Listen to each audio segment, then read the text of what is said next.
What's up? What's up? What's up? What's up? Is everybody in the house tonight? I found myself singing Willie Go Round in Circles as we were in this holding pattern outside of Richmond, trying to get into New York, and we had these crazy thunderstorms. Um, with things being as they are, I had this other Billy Preston come to mind. And I guess the song is called Nothing from Nothing. He's saying you got to have something if you want to be with me. I said, the way things are now, we have nothing to lose. But we have to make sure that we make some choices and we make some demands with those choices. So tonight we're going to talk a little bit about this and a little bit about that. But we're just going to kind of look at the state of affairs, both where we are now and then from a historical perspective as well. Um, so I guess we got a couple minutes before it's the half. I didn't bring any of my sippages tonight, so I have no libation. So if I get a little parched, so be it. I'll deal with it. Uh, how you guys doing? Everybody good? Come on, man. Show me some love. Let me know something. Let me know you're out there. So throw me some thumbs up. Throw me some hearts. Throw me some peace signs. Throw me some power signs. Remember, the theme for the night is nothing from nothing leaves nothing. So it is what it is. There you go. There you go. Uh, just kind of thinking about where we are, what we're going through, so forth and so on. And I'll be honest with you, we got a tough road ahead. We got a tough road ahead, but I've seen worse things. One of the things I was watching this week is the Aretha Franklin movie, and it reminded me of all that was happening during the turbulent 60s. Um, and it kind of put some things in perspective.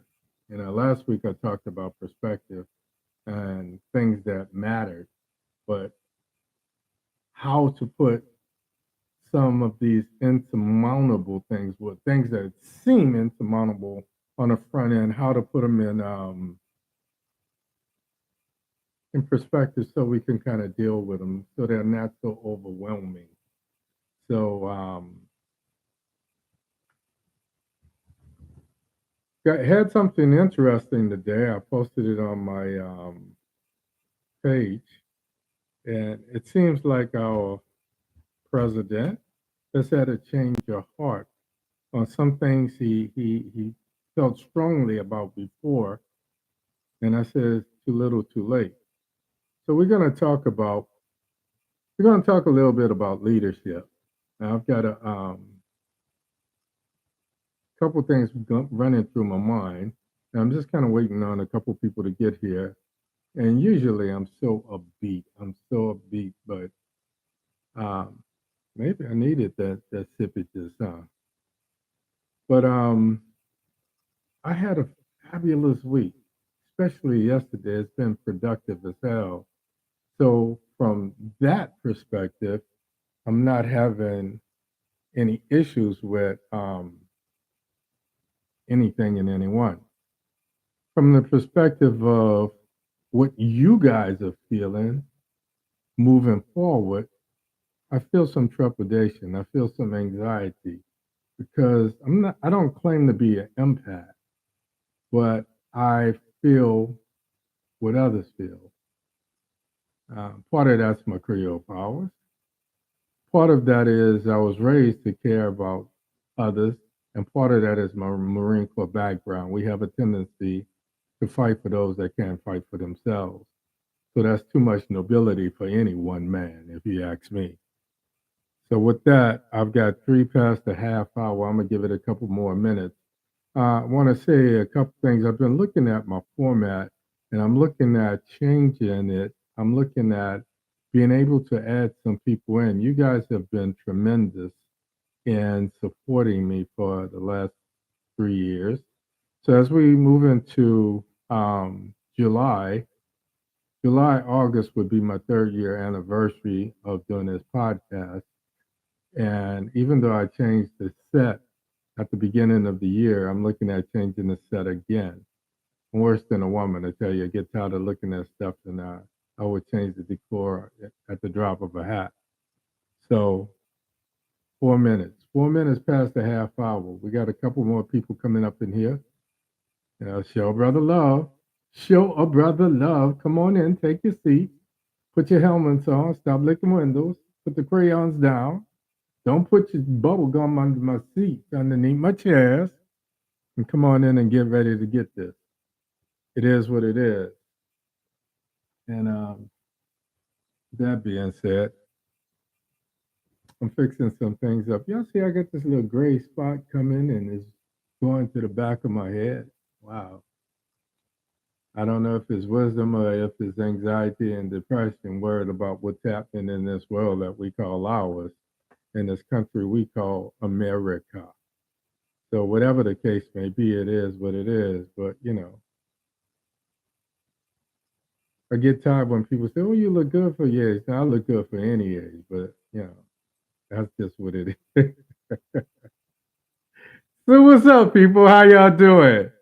Let's get hype. Let's get hype. I got 5 past a half hour. Let's go ahead and do this. Let's do it. Let's do it. Let's do it one more time. I want to say good evening. Welcome to the show. My name is Hank Batiste. I want to thank you for spending your Thursday nights with me. As always, I say, and I mean this from the bottom of my heart, I am truly humbled. I'm truly humbled. Now, I'm a very confident and some might say cocky guy, but I'm truly humbled that you guys choose to be here with me. That you guys choose to be here. They ain't ready for that yet. Slow your roll there, cowgirl. Um, but I like that enthusiasm. I like that enthusiasm. And I feed off of you guys, off of your energy. So you need to know that. Thank you. I appreciate that. All the things you guys could be doing on a Thursday, you're doing what you should be doing. And that's tuning in to see what's happening or get my perspective on what's happening and devise a way of moving forward. So I'm truly humbled. I am truly, truly humbled. My name is Hank Batiste. My show is called OMITDALOGIC. This shit makes no sense. I'm your host tonight, and the voices in my head are screaming. Here we go again. It seems like if I've been asked once, I've been asked 1,000 times. How did we get here? How did we get here? Though I am a student of history, I find myself pondering that very same question in my solitude. No, it's not no fun to be around me. Um, I had dinner with a new friend of mine, and they expected to have that cerebral, uh, I guess, square peg, round hole kind of guy. And when they saw me open up and let loose, it was like, wow, I didn't know this guy existed. I'm like, well, I've got right brain, left brain. So I'm a type A, type B personality. I'm type A when it comes to doing what I do because I believe in it. But when it comes to me letting my hair down, I wild out. Just like y'all see me riding in the car doing and all of this when I'm playing my music, yeah, I kind of wild out. And I think that's what the balance is. That's what helped me to keep this somewhat in perspective and definitely helps me to keep my sanity.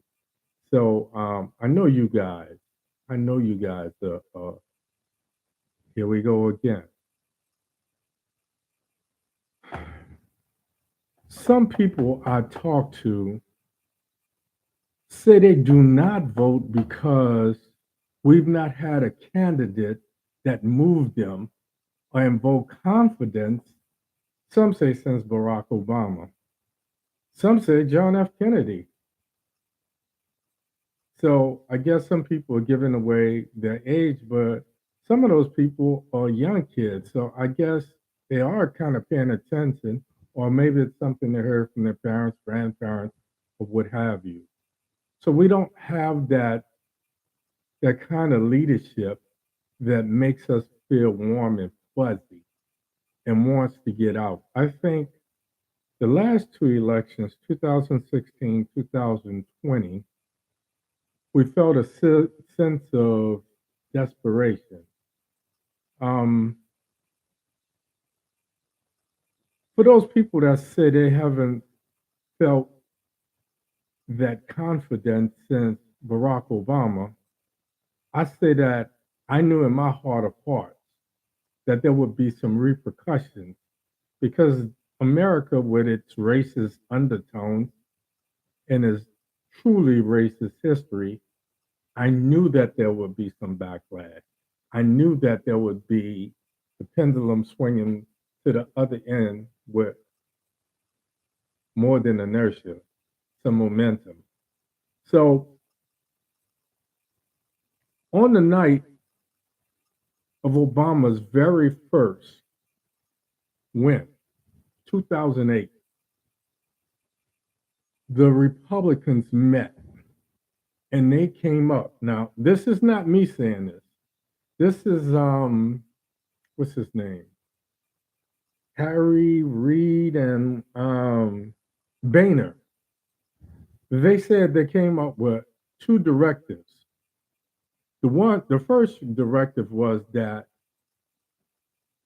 Obama would be a one-term president. The second directive was they would obstruct any initiatives or legislation he proposed. Well, we all know they failed miserably in both. Obama was a two-term president. And even though some people didn't see necessarily what he did, now that Biden is in there and we see all of the things that Biden can't do, it serves as a contrast of sorts to all of the things that Barack Obama accomplished with some of the same obstacles, if you will, but certainly a lot of the same prejudices. There was still Mitch McConnell, there was Paul Rand, and there was some people in the House. But he didn't just have to deal with the Republicans. He had to deal with some of the things that which McCall it is Biden is dealing with as well from his own Democrats. Since then, I've adopted the name DIMocrats and DIMocrats because they have two personalities. One is the light is on, but it's shining so dimly that the room is not illuminated. So it lacks any brilliance. The other is these crabs in the bucket. As soon as one tries to do something, the others pulls them back down. So that's what we're dealing with. So tonight we're going to talk a little bit about these concerns, why we feel that we haven't had anyone that invokes that sense of confidence in us. And I'm going to offer you a couple theories on my point. So tonight's show is called 131 Days, Midterms, and the Lesser of Two Evils. 131 Days, Midterms, and the Lesser of Two Evils. My name is Saint Batiste. This is OMITDALOGIC. This shit makes no sense. We're going to try and make sense of it. We're going to try and make it make sense. Let's do this. To the republic for which it stands, or to the republic for who? For whom? Every now and then I have to remind you guys that we don't live in a true democracy. We live in a hybrid democracy called the republic. So you guys that used to watch Scandal and what have you, they used to always go through this, and they did some clandestine things and some really crude things to preserve the republic. And that's what Daddy Pope was all about. Intelligence by day and this covert man, a B-13, to preserve the republic. Back in 1984, a neophyte by the name of McConnell went to Capitol Hill for the very first time. He had this dream of creating a society where there's total government control in line with the republic. Now, what's crazy about this, there was a movie called 1984 with almost the same plot. So is it art imitating life? Is it life imitating art? Or was this something that McConnell saw and he wanted to take advantage of? This movie told the story of a totalitarian society where this fictitious big brother suppressed individuality. If you didn't follow the program, you were handled with extreme, for lack of a better word, prejudice. Well, it wasn't dependent on ethnicity, color, or anything. It was either you get with the program or you get done and dealt with. And since then, McConnell, initially he was shot down, believe it or not. Even the Republicans back then said, no, that's not what the founding fathers had in mind when they conceived this republic. They conceived this republic because, and I've said this before, a lot, 80 to 90% of America was reminiscent of what we had not, the have-nots. They were even more illiterate than they are now because most of them couldn't read and write. And most of them had been indentured servants themselves. So they went from being indentured servants, one step above slavery, to being landowners and owners of slaves themselves. So the founding fathers said if they can't read and write, then they can't think. And they wouldn't understand who they're voting for anyway. So we give them a vote, but ultimately we decide who does the most important job in the country. So they came up with this electoral college, and they came up with this term of delegates. So the popular vote said one thing, and then the delegate said something else. So that's what started all of this mess where we are now. So McConnell kind of saw this thing, and he says these people are so gullible that they'll fall for anything. All we have to do is appeal to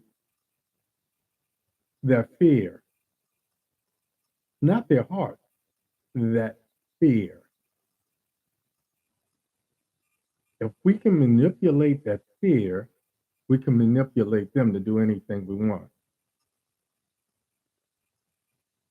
Sounds almost fascist, huh? Almost Hitler-like, huh? Mussolini-like. So it is what it is. The problem with this takes you into this other thing. In the beginning, there was this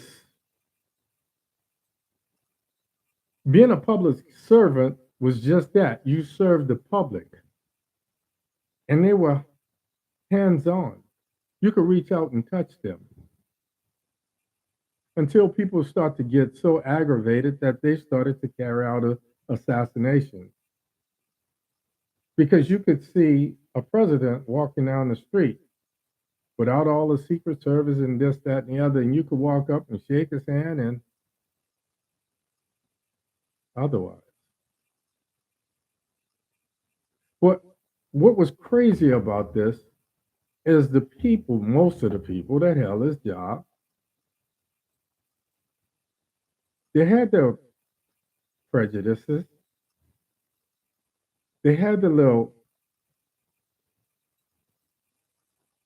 but all in all, they took pride in public service. All in all, not all. There's exception to all rules. There's no absolute. Now what we see is they are no longer public servants. They exalt themselves, and like Despicable Donnie, he realized that people have a tendency to want to worship them. So that's what creates this for power. Because if I can get people to do my bidding, I have nothing to worry about. So their sons and daughters no longer serve in the military because that's for paupers. That's for poor folks. Back then they were called poor paupers. Now we call them poor and disenfranchised. Oh, I'm sorry. Now we call us poor and disenfranchised. I might be a little bit better than some, but I'm still not in that 10%. Some of those people that make that fast money, be it athletes and what have you, they make that fast money and then on the front hand, they feel like they've made more money than they could ever spend. And then we find athletes working at car dealerships, selling cars and doing whatever. We find actors working at fast food restaurants, like Elvin from The Cosby Show. We find entertainers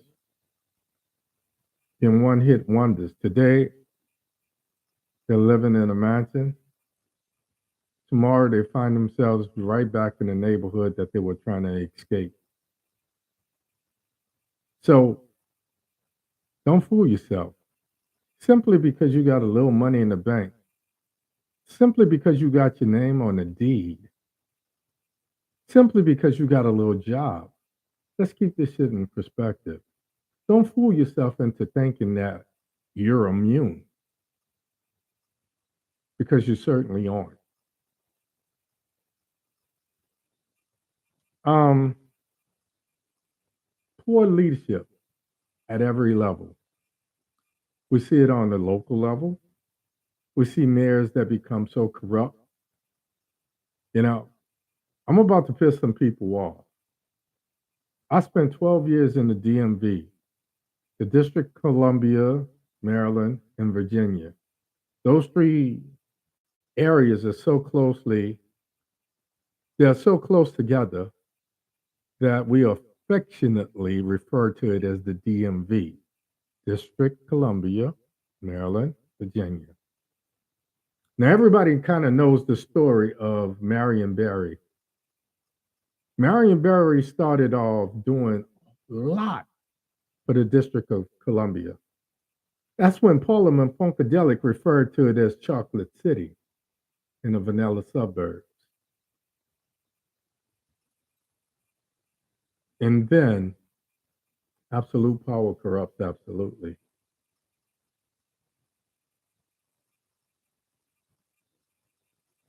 And all of these things that we do to cope, whether your vice is women, alcohol, drugs, crack, or whatever. When somebody finds your vice, they found your weakness and your downfall follows.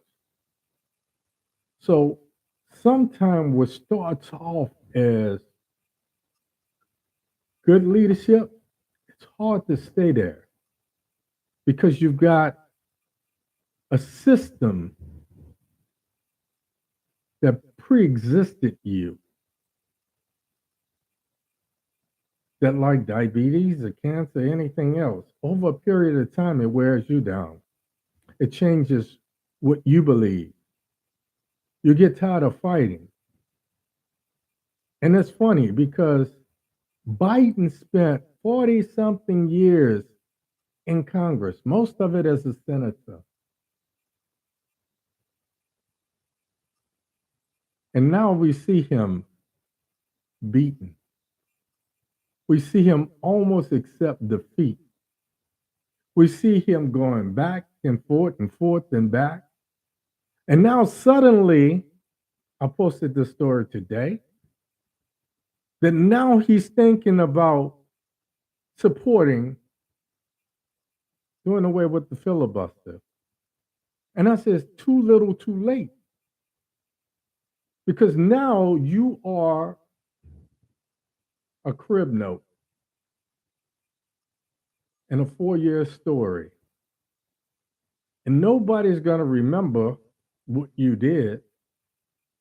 All they're going to remember is what you couldn't do. The fact that you could not take control of the Democrats.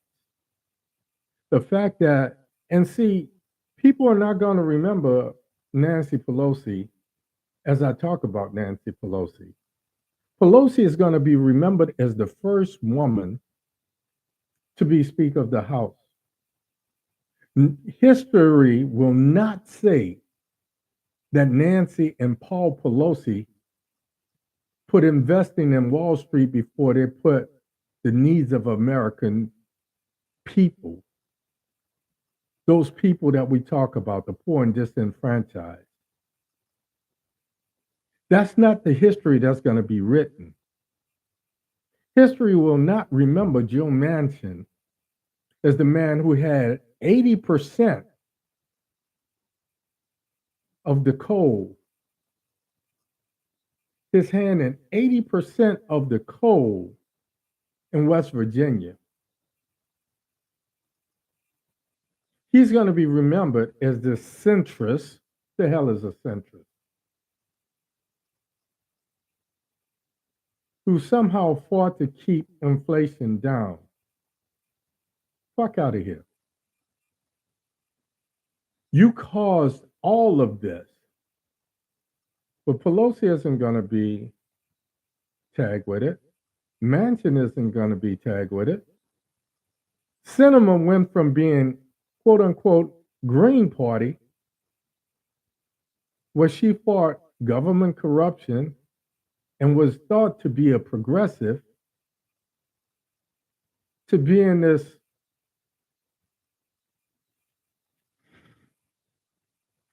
I don't want to use the term that I'm thinking, but let's just say cinema became the call girl for corporations, bought and paid for by corporations. But who's going to take the hit for all of this? The man who sits at the top, Biden. See, I was because I was one of the first to say, run, Joe, run. I was wrong because I knew that there were two Joe Biden. I knew that there was the Senator Joe Biden who went along to get along,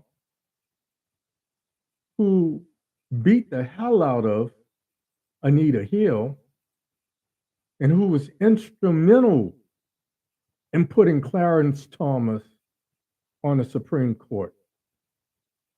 I knew that Joe Biden existed. But then, I don't know if I want to call it my ignorance or if I was just gullible, but I thought what we were going to get, one thing I knew for sure was Biden was the person that could pull Trump down. I knew he could beat him at the polls. I knew that he had enough mass appeal to dethrone this despicable, delusional demagogue called Donald J. I knew that. But I thought the Biden that we would get would be the leader that Obama dispensed, that junkyard dog that Obama sent to Capitol Hill to get Obamacare passed. That's the Joe Biden I thought we were going to get.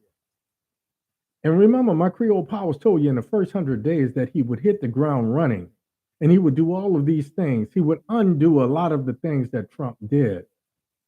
And he did just that. I said the thing that was wrong with COVID is the testing was never standardized. So Pfizer was doing one thing, Moderna was doing another thing, Johnson & Johnson was doing something else, and so forth and so on. So there was not one plan. The Joe Biden that we got in that first 100 days was that junkyard dog. He governed by what? Executive orders. Because those people that was up on the hill was not supporting him. Well, the thing about leadership, once you become the chief after being an Indian, there's a lot of Indians that sit beside you, that rode in the saddle with you, that are jealous of you. So those are the people that you have to bring in line first. Some people are going to follow you because they believe in a position, they have respect for the job. So whoever holds that chair, even if they don't agree with him, they're going to follow him. So I told you that would happen. He would have that for about 100 days. Then I said he had about 6 to 8 months to corral those folks, those Warren factions. And then I start calling it fractions. Because 1/10 of them is this way, and 3/5 of them is that way, and so forth and so on. And they all call themselves these different names: progressives, moderates, centrists, and so forth and so on. When the opposition, all they called themselves was Republicans. And those that didn't follow the doctrine, be it Trump-publican or not, were kicked off of the island. So I said what Biden needed to do, stop depending on those so-called friendships that you had, associationships is what I call it. That was an associate of yours. That is not a friend. Because I said it time and time again, when I took over the radiology department, the person that I knew was the person that was closest to me. And I called him Brutus. Just like Caesar. I knew if anybody stabbed me in the back, it would be him. Because he said, oh, my boy's in charge. Now we gonna no, we not. We not gonna chill in this mug. You're gonna work twice as hard for me because you know I'm living under a microscope. Otherwise, I will pencil whip your behind, and I didn't say whip.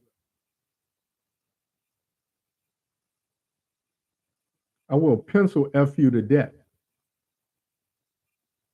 And when others said, wow, if he handled his boy like that, we don't stand a chance. So I didn't have a problem with a mutiny.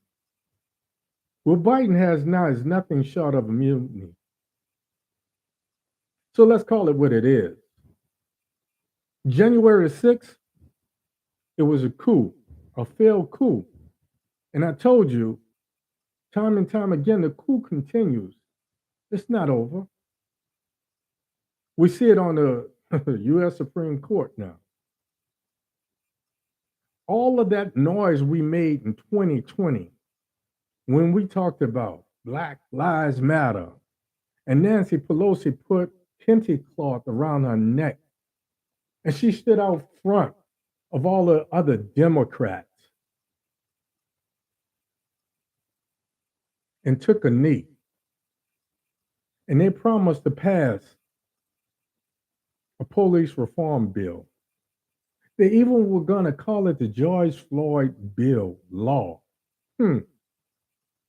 It drowned in that cesspool, in that swamp that we call Congress.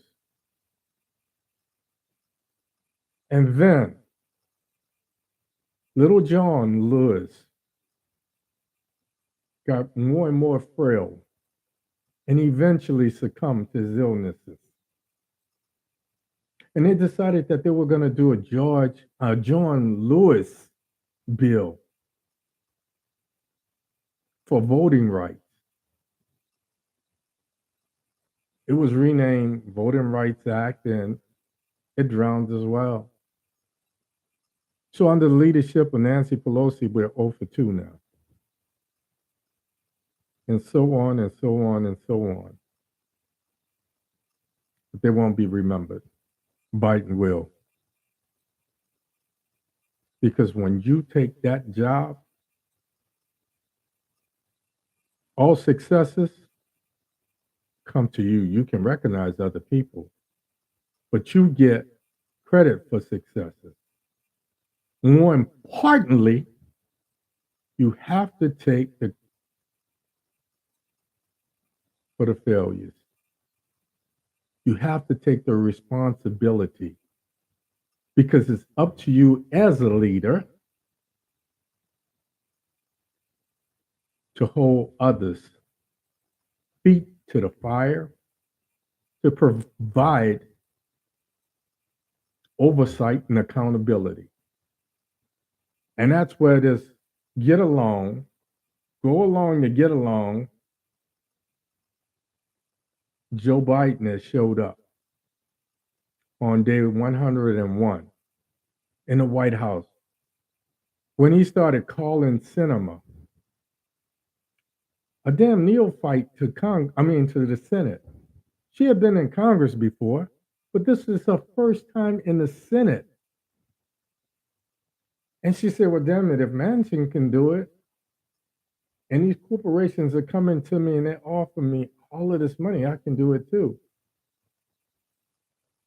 So then what we started to see, like I told you, the Eddie Murphy movie, Distinguished Gentleman.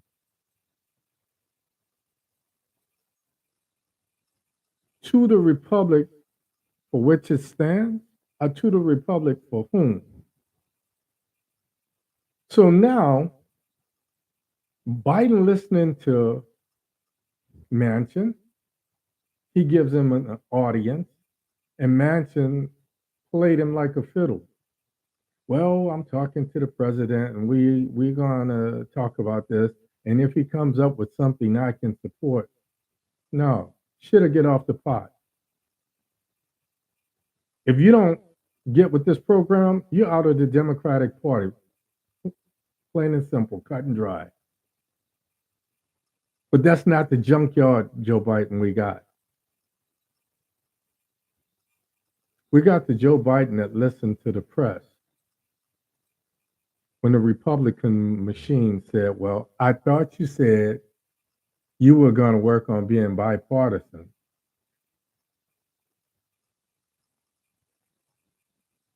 I can only work with you if you're working with me. If you refuse to work with me, I'm going to leave your ass in the dust. That's what leadership is. So when some people say It's been years, and others say decades, since we've had leadership at every level, be it the local and municipal level, be it at the state level, or at the federal level. It's been years, a decade, since we've had someone that evoked trust and confidence. I can understand what it's saying. But to them, I'm saying is we got to put this shit in perspective. Yeah, again, we're dealing with the lesser of two evils. I'm the first to admit it. I'll be the first to admit it's been a minute since I felt that warm and fuzzy too. I remember how bad I felt when George W. Bush, because I saw the conflict of interest. I saw gas go from 79 cents a gallon to $2 a gallon because George W. Bush and the Bush family had oil interests, and nobody called them on a conflict of interest. Nobody insisted that he recused himself in matters that had to do with oil, crude oil, and the price of oil per barrel. And it started this whole slippery slope where we are now with public servants. I'm sorry, no longer public servants, elected officials that do what they want to do, pad their pocketbooks, and leave us fending for ourselves. And sadly, history has taught us, and I've been telling you this for a year now, that the ruling party and midterms usually lose. But see, we had a majority in the House, and I told you that Pelosi wasn't the one that could lead all of these warring fractions, not factions, fractions, because they were fractured, they were broken. And I told you Schumer was just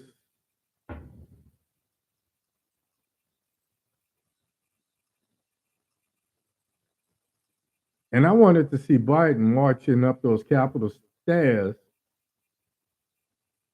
with size 47, shoes the size of two of Shaq shoes, ready to plant his foot, as the old people used to say, where the sun don't shine. And every Democrat that didn't go along with his Build Back Better, but that's not what happened.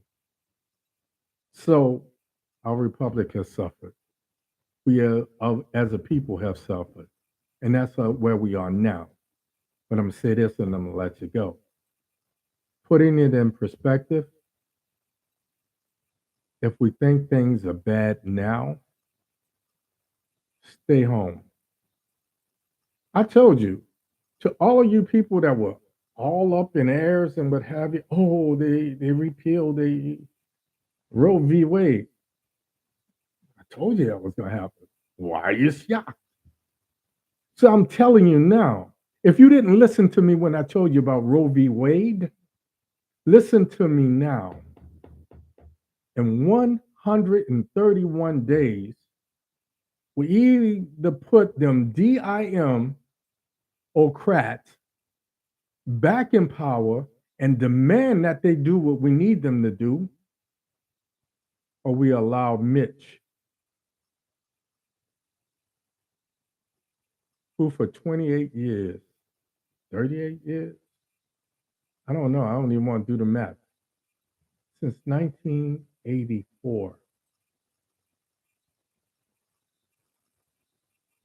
So it's almost 40 years. I don't know, 38 years. He quietly put people on the bench, first on federal benches, then on state benches, and now he orchestrated 3 Supreme Court judges. And you know, Trump ain't smart enough. Though he takes credit, he wasn't smart enough. That's the only reason that Mitch left him in there. You could go ahead with all of your bullshit and shenanigans as long as you, and he said the most important thing you could do is put these people in these jobs. So I'm telling you, if you think we are in a fix now, let the Trump Republicans take back Congress and see what happens in November, on November the 8th. So as pissed off as we are, as fed up as we are, let's put this shit in perspective. That's all I got for you tonight. 131 days. We're dealing with the lesser of two evils. I'll be the first to admit that. Old people used to say, deal with the devil you know. I said, both of these devils we know very well, intimately. We have to get the damn Democrats back up in there, and then we have to demand that we get new leadership.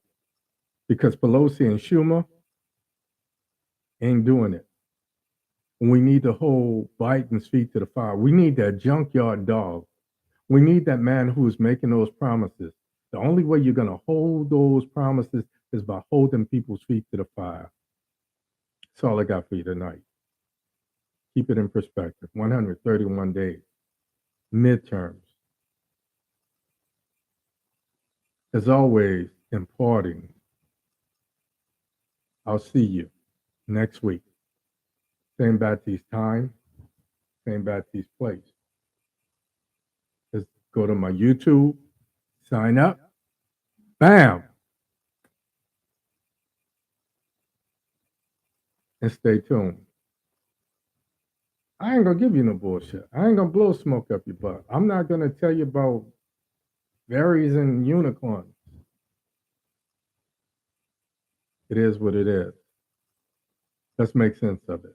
Let's make it make sense. It's always important to wish you love. I wish you peace. And as pissed off as I am,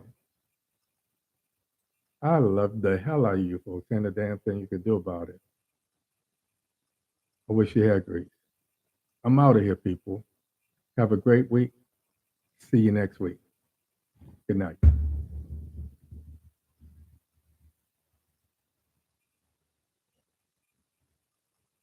Yep.